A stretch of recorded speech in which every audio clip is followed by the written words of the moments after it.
Hi everyone, myself Mukesh Vijaya from Space Engineering Academy. Hope you guys are doing well. Recently మనం చేసిన HPCL సంబంధించిన junior executive పోస్ట్కి సంబంధించిన అయితే video ఉందో వండర్ఫుల్ రిసెప్షన్ ఉంది. ముఖ్యంగా mechanical the mechanical and electrical and instrumentation సంబంధించిన ఒక ఆపర్చునిటీ. సో వాళ్ళకు ఒక 10.58 lakh ప్యాకేజ్ తోటి వాళ్ళకైతే ఒక ఆపర్చునిటీ ఇచ్చారు. వాళ్ళు చాలామంది రిసెప్టర్ బాగుంది, వీడియో మనం చూస్తున్నాం అండ్ చాలామంది కాల్ చేస్తున్నారు. We are very happy for that. అయితే అదర్ బ్రాంచెస్ వాళ్ళు కూడా ఫోన్ చేసి సార్ మాకు ఆపర్చునిటీ లేదా అని అడిగిన వాళ్ళు చాలామంది ఉన్నారు. సో వాళ్ళ గురించే ఈ నోటిఫికేషన్ వచ్చింది మన ముందుకి. సేమ్ బేసిక్ పే తోటి, అక్కడ ఉన్న సేమ్ బేసిక్ పేదే ఇక్కడ కూడా బేసిక్ పే సేమ్ ఉంది. అదే బేసిక్ పేతో అంటే ఇంచుమించు సిటీసీ కూడా మీరు అదే ఎక్స్పెక్ట్ చేయడానికి అవకాశం ఉంది. ఆల్మోస్ట్ 10 lakh ప్లస్ సిటీసీ ఉండడానికి అవకాశం అయితే ఉంది. Same central government job that is in the HPCL. Now it is with respect to railways organisation. We all known railways is a very big organisation India. Railways లేకుండా మన Indian economy నడవదు. అసలు throughout India నడుస్తుంది సాఫీగా అంటే railways work చేయడం వల్ల.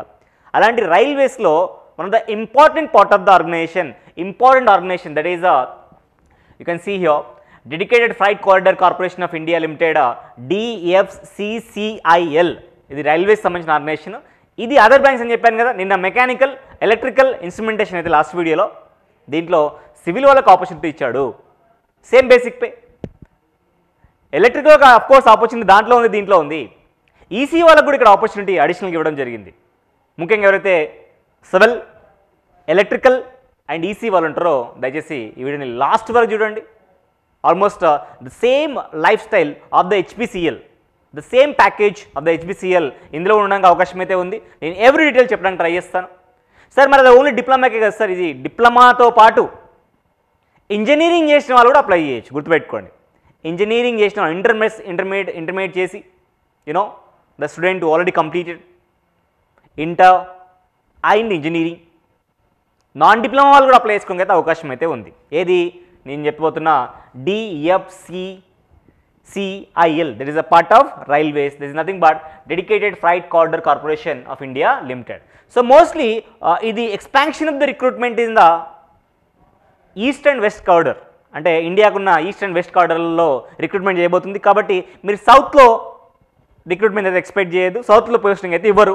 మీకు ఇది ఓకే అనుకుంటేనే లాస్ట్ వరకు చూడండి. ఓకే, మిగిలిన బ్రాంచ్ వాళ్ళు except civil, electrical and EC వాళ్ళకి సంబంధించిన కంప్లీట్ రిక్రూట్మెంట్ అయితే ఉంది. మిగిలిన బ్రాంచ్న వాళ్ళు if you want to seat, otherwise you can just go had with closing the video. Okay, let me go through the details here. The DFCCIL invoice application in the online. Yes, ఈ రోజుల్లో అన్ని online applications తీసుకుంటున్నాయి. 95% online applications తీసుకుంటున్నారు for the post of junior manager, executive and MTS. So ఇందులో ముఖ్యంగా మనం focus చేయబోయేది executive. ఎందుకంటే డిప్లొమా బేస్ చేసుకుని మనం ఏదైతే మాట్లాడదాం అనుకుంటున్నామో that post is based on executive పోస్ట్గా ఉంది. దాని గురించి నేను ఎక్కువ మాట్లాడడానికి ట్రై చేస్తాను. మిగిలిన మన టెక్నికల్ సంబంధించినది కాదు. If you are interested or if you know anyone related to that post, you can just forward this video to them. Okay, opening date 18 January కి రిజిస్ట్రేషన్ కి ఓపెన్ అవుతుంది, రిజిస్ట్రేషన్ చేసుకోవడానికి. And 16 February is the last date, closing date for the online registration of application and online fee. రెండు కూడా 16 February close అవుతుంది. Okay, అయితే మీరు ఇక్కడ అప్లై చేసిన తర్వాత పొరపాటున మిస్టేక్ జరుగుతాయి, right? If you have any committed mistake like editing of name కానివ్వండి, అలాంటి మీకు ఎడిటింగ్ ఆప్షన్ కూడా ఇక్కడ ఇస్తున్నారు. కరెక్షన్కి అయితే ఆప్షన్ ఉంది. ఎప్పుడు సార్? 23rd February నుంచి 27th February వరకు ఉంది. Some of the students are exempted of paying fee also. ఈ రిక్రూట్మెంట్కి కూడా కొంతమంది స్టూడెంట్స్కి ఫీ కూడా కట్టాల్సిన అవసరం లేకుండా అప్లై చేసుకునే అవకాశం అయితే ఉంది. లాస్ట్ వరకు వీడియోని చూడండి. Okay, if you really like our efforts please encourage us by liking this video and subscribe our YouTube channel Space Engineering Academy if not you subscribe yet. And if you really like our content, please share to your dear and near ones who are really require this quality information. Sir నాకు call చేస్తున్నారు, నాకు తెలిసిన మంతకు మనకున్న proper ఏదైతే information దాని పరంగా నేను చెప్పడానికి ట్రై చేస్తున్నాను. ఇంకా కొన్ని ఏమైనా ఫర్దర్గా రిక్రూట్మెంట్ గురించి కానీ మీకు ఏమైనా డౌట్స్ ఉంటే you can call to this numbers. వారు క్లియర్గా నెంబర్స్ ఇచ్చారు, హెల్ప్ లైన్ డెస్క్ నెంబర్స్ ఉన్నాయి ఇక్కడ. 10 to 7 మంత్లీ నెంబర్కి కాల్ చేసుకోవచ్చు మీరు. Okay, except Saturdays, Sundays and హాలిడేస్లో మీరు కాల్ చేయొచ్చు.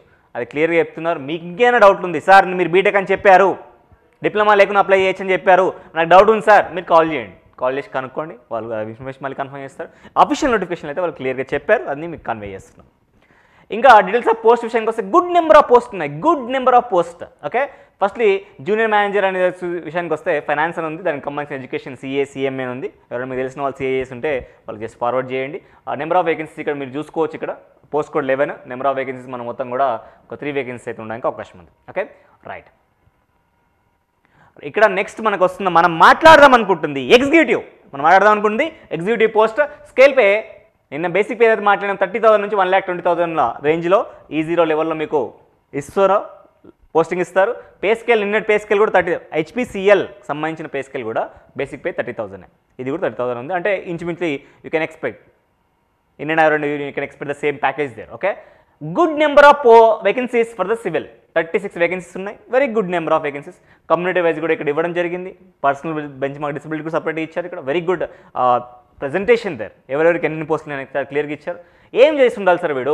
Student must be go through the diploma in civil engineering. Civil ఇంజనీరింగ్లో ట్రాన్స్పోర్టేషన్ చేసినా పర్లేదు, కన్స్ట్రక్షన్ టెక్నాలజీ చేసినా పర్లేదు, పబ్లిక్ హెల్త్లో చేసినా పర్లేదు, వాటర్ రిసోర్స్లో చేసినా పర్లేదు, ఇలాంటి అన్నింటిలో దేంట్లో చేసినా పర్లేదు. మినిమం 60% మార్క్స్ అయితే ఉండాలి. ఎన్ని ఉండాలి? 60% మార్క్స్ని కనుక నీకు డిప్లొమాకి సంబంధించిన సివిల్కి సంబంధించిన బ్రాంచ్లో కనుక ఉండుంటే you can apply for this post. And next I'm coming to the electrical. Yes guys, electrical one the booming branch here. ఎన్ని ఆపర్చునిటీస్ వస్తున్నాయి మీకు అసలు, HPCL కానీ lot of opportunities for the electrical. Here also very good number of post here, 64 vacancies ఉన్నాయి electrical branch వాళ్ళకి. అందులో కూడా మీరు కమ్యూనిటీ బట్టి చూసుకోవచ్చు. పర్సనల్ ఈ హారిజంటల్ రిజర్వేషన్, ఈ వర్టికల్ రిజర్వేషన్ ఏంటంటే only person with benchmark disability, ex service men వాళ్ళకి మాత్రమే హారిజంటల్ రిజర్వేషన్ ఫాలో అవుతున్నారు, మిగిలిన అందరికీ కూడా వర్టికల్ రిజర్వేషన్ ఫాలో అవుతున్నారు. I'm not going to discuss anything about the vertical horizontal, చాలా పెద్ద టాపిక్ అది, మీరు కావాలంటే మీరు యూట్యూబ్లో కొట్టుకొని మీకు వస్తుంది. సో ఈ వేకెన్సీస్ కనుక మీరు అప్లై చేసుకోవాలనుకుంటే you need to have electrical degree in diploma. మీరు డిప్లొమా చేసి ఉండాలి ఎలక్ట్రికల్ సంబంధించిన దాంట్లో, ఎలక్ట్రికల్ కానీ, ఎలక్ట్రానిక్స్ కానీ, ఎలక్ట్రికల్ అండ్ ఎలక్ట్రానిక్స్ కానీ, పవర్ సప్లై కానీ, ఇన్స్ట్రుమెంటేషన్ కానీ, ఇండస్ట్రియల్ ఎలక్ట్రానిక్స్ కానీ, ఎలక్ట్రానిక్స్ అండ్ ఇన్స్ట్రుమెంటేషన్ కానీ, అప్లైడ్ ఎలక్ట్రానిక్స్ కానీ, డిజిటల్ ఎలక్ట్రానిక్స్ కానీ, ఇట్లా చాలా పవర్ ఎలక్ట్రానిక్స్ కానీ ఇలాంటివి ఉన్నాయి, మీరు చూసుకోవచ్చు. దీంట్లో 60% మార్క్స్ కనుక ఉండుంటే aggregate you can easily apply for this post. Next coming back to the signal and telecommunication, 75 vacancies ఉన్నాయి, very good number of vacancies for the EC students. ఎవరైతే డిప్లొమా ఎలక్ట్రానిక్స్ కనుక, ఎలక్ట్రికల్ అండ్ ఎలక్ట్రానిక్స్ కనుక, communication కనుక, electronics and telecommunication కానీ, electronics and instrumentation కానీ, computer electronics కానివ్వండి, control system కానివ్వండి, power electronics కానివ్వండి, ఇట్లా చాలా ఆప్షన్స్ ఉన్నాయి. మైక్రో ఎలక్ట్రానిక్స్ చేసిన వాళ్ళకి కూడా, టెలికమ్యూనికేషన్ చేసిన వాళ్ళకి, ఇన్స్ట్రుమెంటేషన్ చేసిన వాళ్ళకి, వీళ్ళందరికీ, ఈవెన్ ఇన్ఫర్మేషన్ టెక్నాలజీ చేసిన వాళ్ళకి కూడా ఇది అప్లై చేసుకోవచ్చు. అంటే CSE వాళ్ళు కూడా అప్లై చేసుకోవడానికి అవకాశం అయితే ఉంది. Okay, information science and technology చేసిన వాళ్ళు, కంప్యూటర్ సైన్స్ చేసిన వాళ్ళకు కూడా ఆపర్చునిటీ ఉంది. 3 బ్రాంచ్లే కాదు, ఇక్కడ 4 బ్రాంచ్లు. లేని ఏ బ్రాంచెస్ ఉన్నాయో చెప్పండి. ఫస్ట్లీ సివిల్ వాళ్ళకి ఆపర్చునిటీ ఉంది, ట్రిపుల్ వాళ్ళకి ఆపర్చునిటీ ఉంది, ఈసీ వాళ్ళకి ఆపర్చునిటీ ఉంది, CSE వాళ్ళకు కూడా ఆపర్చునిటీ ఉంది. CSE also has a same opportunity. 60% కనుక కంప్యూటర్ ఇంజనీరింగ్ కానీ, కంప్యూటర్ సైన్స్ కానీ, కంప్యూటర్ సైన్స్ ఇంజనీరింగ్ కానీ, ఇన్ఫర్మేషన్ సైన్స్ అండ్ టెక్నాలజీ కానీ, ఈ అన్నిట్లలో ఎందులో మీకు డిప్లొమా ఉన్నా కానీ ఎటువంటి ఎక్స్పీరియన్స్ అవసరం లేదు, ఫ్రెషర్స్ అందరూ అప్లై చేసుకోవచ్చు. ఓకే, ఆల్మోస్ట్ 10+ lakh ప్యాకేజ్ అయితే మీకు రాబోతుంది. అది కూడా డిప్లొమా బేస్ చేసుకుని, అంటే ఇట్స్ నాట్ ఎ జోక్. ఈ MTS అనేది జస్ట్ 10th మీద ఉందో, మీకు కావాలంటే మీరు చూసుకోండి, మనకు సంబంధించింది కాదు. ఓకే, డీటెయిల్స్లోకి వెళ్తే 16/2/2025 ఫిబ్రవరి 16 లోపు నీ చేతిలో సర్టిఫికేట్ కనుక ఉంటే మీరు అప్లై చేసుకోవచ్చు. డిప్లొమాకి సంబంధించి సర్టిఫికేట్ ఉంటే, అది గుర్తుపెట్టుకోండి. సార్ నాకు డిగ్రీ కానీ డిప్లొమా కానీ ఏదైనా మీరు అప్లై చేసుకోవచ్చు, అదే విషయాన్ని వీళ్ళు చెప్తున్నారు. డ్యూయల్ డిగ్రీ ఉన్న వాళ్ళు కూడా అప్లై చేసుకోవచ్చు. 4 years కోర్సు, 4 years డిగ్రీ ఉన్న వాళ్ళు కూడా, 4 years BE BTech 4 years degree ఉన్న వాళ్ళు కూడా అప్లై చేసుకోవచ్చు. దాంతోపాటు ఎవరైతే డిప్లొమా కాకుండా నాన్ డిప్లొమా ఇంటర్మీడియట్ వచ్చిన కూడా అప్లై చేసుకుని మళ్ళీ చెప్తున్నారు, అదే విషయాన్ని కన్వే చేస్తున్నారు ఇక్కడ అన్ని. ఓకే, ఇవన్నీ కూడా జనరల్ ఇన్ఫర్మేషనే. ఏజ్ గురించి మాట్లాడితే ఎగ్జిక్యూటివ్ అనే పోస్ట్ గురించి మనం మాట్లాడుతున్నాం కాబట్టి the age limit 18 years to 30 years. Relaxation ఏమైనా ఉందా? ఎస్, రిలాక్సేషన్స్ ఏమైనా ఉన్నాయా సార్? ఎస్, రిలాక్సేషన్స్ ఉన్నాయి. 30 దాటినా కానీ చూడండి, SC STకి అయితే 5 years రిలాక్సేషన్ ఇస్తున్నారు, ఓబీసీకి 3 years ఇస్తున్నారు. OBC non creamy layer certificate కనుక మీకు ఉండుంటే. పర్సన్ విత్ బెంచ్ మార్క్ డిసబిలిటీలో డిఫరెంట్ పాసిబిలిటీస్ ఉన్నాయి. 13 years 15 years కూడా రిలాక్సేషన్ అయితే ఇవ్వడం జరుగుతుంది, కమ్యూనిటీ బట్టి ఇస్తున్నారు మీకు.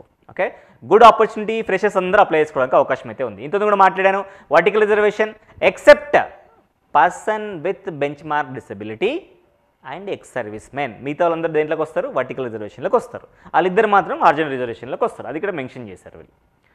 ఇక ఫర్దర్గా వెళ్దాం ఒకసారి మనం. ఇవన్నీ కూడా కామన్ ఇన్ఫర్మేషన్ ఉంది. Please go through that information. ఇది మన టెలిగ్రామ్ ఛానల్లో ఇది పింగ్ చేస్తాను. స్పేస్ ఇంజనీరింగ్ అకాడమీ అని టెలిగ్రామ్ ఛానల్లో మీకు ఉంటుంది. దానికి సంబంధించిన డిస్క్రిప్షన్ కూడా మన డిస్క్రిప్షన్లో కూడా లింక్ ఉంటుంది. ఆ లింక్ బట్టి మీరు ఫాలో అవ్వచ్చు. ఎస్, ఒకవేళ కనుక మీరు ఆల్రెడీ వర్కర్ అయ్యి ఉంటే ఎంప్లాయీ దగ్గర నుంచి మీరు నో అబ్జెక్షన్ సర్టిఫికేట్ తీసుకుని మనందరికీ తెలిసిందే నెంబర్ ఆఫ్ చూస్తున్నాం మనము. ద పబ్లిక్ సెక్టర్ అండర్టేకర్ కానివ్వండి, పిఎస్యూ కానివ్వండి, లేదంటే సెంట్రల్ గవర్నమెంట్ సంబంధించిన జాబ్ కానివ్వండి, మన మహారత్న, నవరత్న, మినరత్నకు సంబంధించిన పిఎస్యూలో జాబ్ కానివ్వండి, one of the parks will be very beautiful. ఎట్లా ఉంటాయంటే వండర్ఫుల్గా ఉంటాయి. మీకు చూసుకోండి, ఇక్కడ డిఏ కానివ్వండి, హెచ్ఆర్ఏ కానివ్వండి, పార్క్స్ అండ్ లైసెన్స్ కానీ, కెఫెటేరియా అప్రోచ్ కానివ్వండి, అన్నీ కూడా మెడికల్ ఫెసిలిటీ కానీ, గ్రాట్యుటీ కానీ అన్నీ కూడా నీకు వండర్ఫుల్గా ఉంటాయి.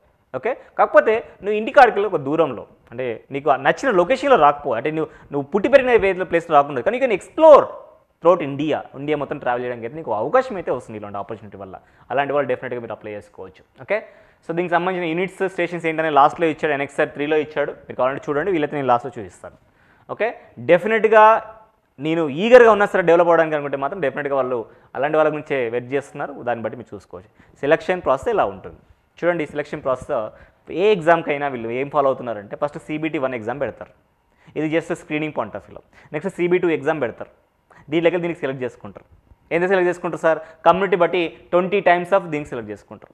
CBT 2 నుంచి నెక్స్ట్ పీట్ అయితే మన ఎగ్జిక్యూటివ్కి లేదు, ఏదైతే MTS వాళ్ళకు ఉందో మనకు లేదు. నెక్స్ట్ ఏం చేస్తారు? డాక్యుమెంట్ వెరిఫికేషన్ ఉన్న పోస్టులకి 1:3 రేషియోలో డాక్యుమెంట్ వెరిఫికేషన్. ఇక్కడ 1:20 అయితే ఇక్కడ 1:3 రేషియోలో పిలుస్తారు. ఇంకా లాస్ట్కి మెడికల్ టెస్ట్కి మీరే చూసుకోవచ్చు. ఇక్కడ 1:1 తీస్తున్నారు. మెడికల్ టెస్ట్ ఎట్లా ఉంటుంది, మెడికల్ టెస్ట్ అయిన అందరికి కూడా పోస్టింగ్ అయితే ఇస్తారు. ఓకే, MTS మనకు లేదు. MTSకి అయితే MTS ఉన్న వాళ్ళు PET కూడా వెళ్ళాలి. ఎగ్జిక్యూటివ్ ఉన్న వాళ్ళు ఫిజికల్ ఎఫిషియన్సీ టెస్ట్కి వెళ్ళాల్సిన అవసరం అయితే లేదనేది వీళ్ళు క్లియర్గా చెప్తున్నారు. అంటే మీరు చేయాల్సింది ఎగ్జామ్ రాయాలి, 2 స్టేజ్లో డాక్యుమెంట్ వెరిఫికేషన్కి వెళ్ళాలి. Okay, right. సో ఎగ్జామ్ గురించి మనం మాట్లాడితే CBT 1 ఎగ్జామ్ మనకి చూసుకుంటే రెండిటి కూడా నెగిటివ్ మార్కింగ్ ఉంది. CBT 1 ఎగ్జామ్కి అయితే సెక్షనల్ కట్ ఆఫ్ ఉంది. CBT 2కి అయితే లేదు. ఓకే, CBT 1కో సెక్షనల్ కట్ ఆఫ్ అయితే ఉందని వీళ్ళు చెప్తున్నారు. CBT 2కి అయితే సెక్షనల్ కట్ ఆఫ్ లేదు. Okay, right. ఇందులో చెప్పాను కదా, CBT 2కి 1:20 రేషియోలో సెలెక్ట్ చేసుకుంటారు. ఇదైతే మనకు లేదు. డాక్యుమెంట్ వెరిఫికేషన్కి 1:1 రేషియోలోనే సెలెక్ట్ చేసుకోవడం అయితే జరుగుతుంది. CBT 1 ఎగ్జామ్ యొక్క సిలబస్ మనం మాట్లాడితే ఇది సిలబస్ వాళ్ళకి mathematics, general awareness, general science, logical reasoning and general intelligence, knowledge about railways, because it is a part of railways. It is one of the important organization of the railways. That's why they should know, the students who are writing for the exam should know the knowledge of the railways. కాబట్టి ఇది మీరు చూసుకొని ఒకసారి apply చేసుకుంటే సరిపోతుంది. 100 questions ఉంటాయి, 90 minutes మీకు time ఇస్తారు, నెగిటివ్ మార్కింగ్ ఉంది, ఇందులో సెక్షనల్ కట్ ఆఫ్ అయితే ఉంటుంది అనే విషయాన్ని వీళ్ళైతే చెప్తున్నారు. ఓకే, ఇంకా CBT ఎగ్జామ్ సంబంధించిన సిలబస్ అయితే general knowledge and reasoning me plus మన టెక్నికల్ సబ్జెక్ట్. CBT 2లో వస్తుంది మన టెక్నికల్ సంబంధించిన మొత్తం సిలబస్ కూడా మన ఆ సిలబస్ కూడా లాస్ట్లో ఉంది. నేను వీలైతే అది కూడా కవర్ చేస్తాను. ఓకే, 120 క్వశ్చన్స్ ఉంటాయి. మనకు ఇచ్చే time 120 minutes. Each question carry 1 mark చొప్పున ఇవ్వడం అయితే జరుగుతుంది. ఇది ఒకవేళ person with benchmark disability ఉంటే వాళ్ళకు కొద్దిగా రిలాక్సేషన్స్ అయితే ఉంటాయి. ఓకే, ఇంకా ఫర్దర్గా వెళ్దాం. మినిమం క్వాలిఫైయింగ్ పర్సెంటేజ్ ఎట్లుండాలి? అన్రిజర్వ్డ్ కానీ EWS 40% మినిమం రావాలి అనే విషయాన్ని వీళ్ళు చెప్తున్నారు. డిఫరెంట్ కేటగిరీస్లలో SC, OBC, non criminal area వాళ్ళు 30%, ST వాళ్ళకైతే 25% ఖచ్చితంగా వచ్చి ఉండాలి.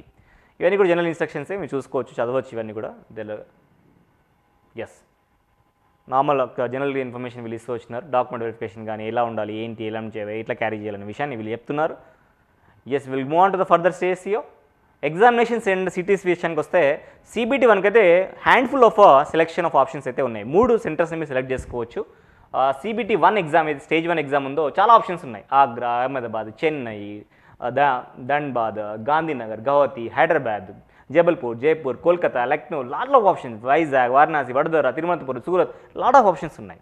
స్టేజ్ 2 ఏదైతే ఉందో CBT 2 ఎగ్జామ్కి మాత్రం కొద్దిగా మీరు 3 సెంటర్స్ పెట్టుకోవచ్చు. ఓకే, దాంట్లో మళ్ళీ చేంజ్ చేయడానికి అవకాశం అయితే లేదు. CBT 2 మాత్రం ఖచ్చితంగా అయితే ఢిల్లీలో రాయాలి ఎగ్జామ్ మీరు, కోల్కతా, ముంబై, చెన్నై, ఓన్లీ 4 సెంటర్స్ మాత్రమే ఉన్నాయి. So most of the south students will select Chennai. డెఫినెట్గా చెన్నై వెళ్ళడానికి అయితే అవకాశం అయితే ఉంది. ఒకవేళ అది కూడా ఓవర్ఫ్లో అయితే మాత్రం డెఫినెట్గా they will think about other options then. Okay, చెప్తున్నారు అట్లా. సార్ అప్లికేషన్ ఫీజు ఏమైనా ఉంది ఈ ఎగ్జామ్ రాయడానికి ఏమైనా ఫీజు కట్టాలా? చూడండి, as I set in the early of the video, some of the students were exempted from the applying the fee. SC ఎవరు సార్ ఎగ్జెంప్టెడ్ అంటే SC, ST, PWBD, ex servicemen and transgender candidates are exempted from the payment of application fee. వాళ్ళు అయితే ఎటువంటి రూపాయి fee కట్టాల్సిన అవసరం లేకుండా ఫ్రీగానే అప్లై చేసుకోవచ్చు. సార్ ఎవరు ఫీజు కట్టాలి సార్ అంటే వీళ్ళు కాని వాళ్ళు ఎవరైతే వాళ్ళు ఫీజు కట్టాలి. మనం మాట్లాడుతుంది ఏంటి ఎగ్జిక్యూటివ్ గురించి కాబట్టి 1000 రూపీస్ అయితే ఫీజు ఉంది. ఆ ఫీజు కట్టుకొని మీరు అప్లై చేసుకోవాల్సి ఉంటుంది. మొత్తం కూడా ఆన్లైన్లో ఉంటుంది, పోస్టుల్లో వచ్చేది ఈ రోజుల్లో లేదు. వినో ఎవ్రీథింగ్ ఈజ్ ఆన్లైన్ వే. మీకు ఏదైనా ఈమెయిల్ కానివ్వండి, మన ఈమెయిల్ ఐడి మొబైల్ నెంబర్కి మాత్రం డెఫినెట్గా ఇన్ఫర్మేషన్ వస్తుంది. దాన్ని బట్టి మీరు అడ్మిట్ కార్డ్ తీసుకొని డౌన్లోడ్ చేసుకొని వెళ్ళాల్సి ఉంటుంది ఎగ్జామ్కి. ఓకే, ఫోన్లలో వచ్చి అది చెప్పిన నమ్మకండి అని నాకు వస్తున్న ఇన్ఫర్మేషన్, అది ఇన్ఫర్మేషన్ మీరు జాగ్రత్తగా గుర్తుపెట్టుకోండి. ఓకే, మొత్తం కూడా ఆన్లైన్లో ఉంటుంది. ఈమెయిల్ ఐడిని మొబైల్ నెంబర్ ప్రాపర్గా మీరు చెక్ చేసుకొని ఎప్పుడు స్క్రీనింగ్ చేసుకుంటూ ఉండండి, సరిపోతుంది. Okay, these are details here with respect to notification here. Exam గురించి అడ్మిట్ అదే చెప్తున్నారు, ఇదంతా కూడా అదే చెప్తున్నారు.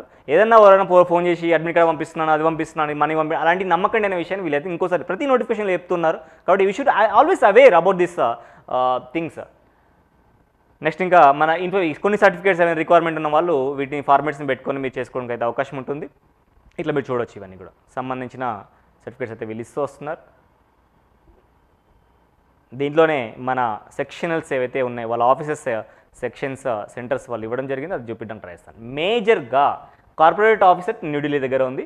యూనిట్స్ హెడ్ క్వార్టర్స్ విషయానికి వస్తే ఈ సెంటర్స్లలో ఉన్నాయి. ఒకటి ఉపాధ్యాయ నగర్లో కానివ్వండి, ప్రయాగ్రాజ్ అండ్ యూపీ కిందకి వస్తుంది, ఈస్ట్ కిందకి. ప్రయాగ్రాజ్ వెస్ట్లో ఉంది. Tundla, Meerut, Ambala, Kolkata, Noida, Jaipur, Ajmer, Mohammadabad, Vadodara, Mumbai north, Mumbai south. Sir నాకు మొత్తం ఎక్స్ప్లోర్ చేయాలని ఉంది సార్, నేను ఇక్కడే తెలంగాణలోనే ఇక్కడ ఏపీలో ఉండాలని నాకు లేదు, నాకు కొద్దిగా బయటికి వెళ్ళి ఉండాలనిపిస్తుంది నాకు అనే పాయింట్ ఆఫ్ వ్యూ ఉన్న వాళ్ళకి, నేను ఎక్కడైనా చేస్తాను సార్ ఇండియా మొత్తం నాదే అనుకునే వాళ్ళు ఎవరైనా ఉంటే you can apply for this post. మనకు గుడ్ ఆపర్చునిటీ, డెఫినెట్గా మీరు ఎక్స్ప్లోర్ అవ్వచ్చు. సో ఇది అలా మీరు చూసుకోవచ్చు ఇండివిజువల్ స్టేషన్ సంబంధించి. ఓకే, సిలబస్ కూడా ఇక్కడ ఇవ్వడం జరిగింది. Let me introduce the syllabus also. Civil executive పోస్ట్కి సంబంధించిన సిలబస్ మాట్లాడితే general knowledge, general aptitude and reasoning, సివిల్కి సంబంధించి ఇంజనీరింగ్ సిలబస్ ఇది మొత్తం కూడా చూసుకోవచ్చు మీరు. ఓకే, ఎలక్ట్రికల్ విషయం మాట్లాడితే జనరల్ సంబంధించిన సిలబస్ అయితే కామన్ సిలబస్ ముగ్గురు కూడా. ఎలక్ట్రికల్ పవర్ టీఎన్డీ ఉంది, power transmission distribution, circuit analysis ఉంది, కంట్రోల్ సిస్టమ్ ఉంది, మెషిన్స్ ఉంది, ఎలక్ట్రానిక్స్ ఉంది, మెజర్మెంట్స్ ఉంది. ఓకే, ఇంకా ఎగ్జిక్యూటివ్ సిగ్నల్ అండ్ టెలికమ్యూనికేషన్ వీళ్ళకైతే electronic component materials, EDC, digital electronics, అలాగే integrated circuits, microprocessor, microcontroller, electronic measurements, communication engineering, data communication, network and computer programming and basic electrical engineering. Basic electrical engineering అంటే మళ్ళీ అందరికి మనకి BW కూడా వస్తుందనే విషయం చెప్తున్నారు. సో చెప్పుకుంటే కొద్ది సిఎస్సి వాళ్ళు కొద్దిగా హార్డ్ వర్క్ చేయాలి, ఎందుకంటే వాళ్ళకు కొన్ని యాడన్స్ వాళ్ళ సిలబస్ కూడా ఉంది, అది విషయాన్ని మీరు గుర్తుపెట్టుకోవాలి. ఓకే, సిఎస్సి వాళ్ళు అప్లై చేస్తే మాత్రం కొద్దిగా ఈ సిలబస్ని జాగ్రత్త అబ్జర్వ్ చేసి ఇదే సిలబస్ని ప్రిపేర్ అవ్వాల్సి అయితే ఉంటుంది. Okay, so this is all about the notification here. Okay, remember guys the dates also, dates గుర్తుపెట్టుకోండి జాగ్రత్తగా, ఎంతవరకు ఉందనేది గుర్తుపెట్టుకొని అప్లికేషన్ చేస్తున్నప్పుడు మాత్రం ఇట్లా ఫస్ట్లో చెప్పాను నేను లాస్ట్ డేట్ ఎప్పుడు ఉంది క్లోజింగ్ అని చెప్పాను. 16 February is the last date to apply. No experience required. Okay, ఎటువంటి ఎక్స్పీరియన్స్ అవసరం లేదు, ఫ్రెషర్స్ అందరూ అప్లై చేసుకోవచ్చు. కాబట్టి ఎవరైతే డిప్లొమాలో సివిల్ కానీ, ఎలక్ట్రికల్ కానీ, ఈసీఈకి సంబంధించిన వాళ్ళు కానీ, సిఎస్సికి సంబంధించిన వాళ్ళు కానీ, ఈవెన్ ఇంక్లూడింగ్ ఇన్స్ట్రుమెంటేషన్కి సంబంధించిన వాళ్ళు కానీ ఎవరైనా డిప్లొమా చేసి ఎడ్యుకేషన్ చేస్తున్నా, ఎడ్యుకేషన్ చేయకపోయినా, ఈవెన్ జాబ్ చేస్తున్నా, you can all are eligible to apply. ఎటువంటి ఎక్స్పీరియన్స్ అయితే అవసరం లేదు, you are eligible to apply. Age relaxation కూడా పెద్ద ప్రాబ్లమ్స్ అయితే ఏం లేవు, చాలా రిలాక్సేషన్ ఉంది కాబట్టి అందరూ అప్లై చేసుకోండి. ఏమైనా డౌట్స్ వస్తే కూడా నేను నెంబర్ ఆల్రెడీ ఇచ్చాను, నేను ఆ నెంబర్కి మీరు కాంటాక్ట్ అవ్వండి. Okay, utilise this opportunity. Okay, and the time basis try to apply as soon as possible. Don't wait for the February. Try to close the application in January itself. Correction ఇట్లాగా ఉన్నాయి కాబట్టి నేను mistake జరిగితే change చేసుకునే అవకాశం ఉంది. Correction మాత్రం mobile number correction change ఉండదు, ఈమెయిల్ ఐడి చేంజ్ చేస్తే ఉండదు, మీరు పోస్ట్ అయితే అప్లై అది కూడా చేంజ్ అయితే ఉండదు. Okay, thank you so much for watching this video. I'm going to meet in the next video. Until then bye, take care.